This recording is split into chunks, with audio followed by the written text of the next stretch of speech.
मुझे दिल की बीमारी है, दिल को तेरी बीमारी है। मुझे दिल की बीमारी है, दिल को तेरी बीमारी है।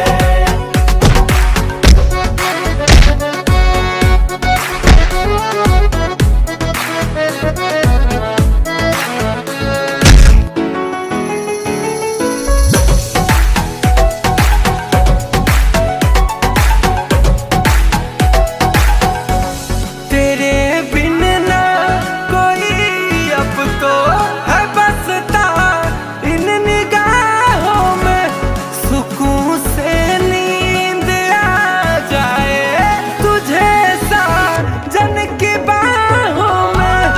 खुदा का खेल क्या जाने, नहीं गलती तुम्हारी है। खुदा का खेल क्या जाने, नहीं गलती तुम्हारी है। मुझे दिल की बीमारी है, दिल को तेरी बीमारी है। मुझे दिल की बीमारी है, दिल को तेरी बीमारी है।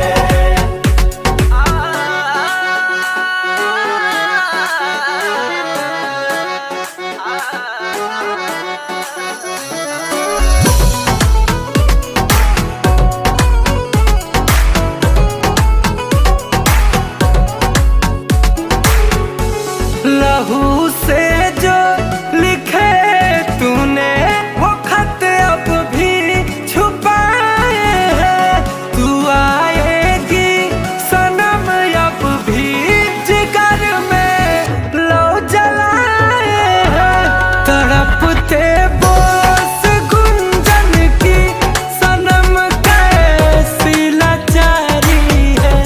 तड़पते बोस गुंजन की सनम कैसी लाचारी है।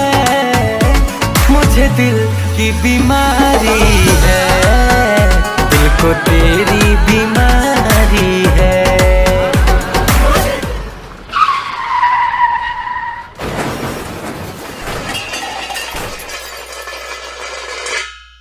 मुझे दिल की बीमारी है, दिल को तेरी बीमारी है। presented by Adi Shakti Films।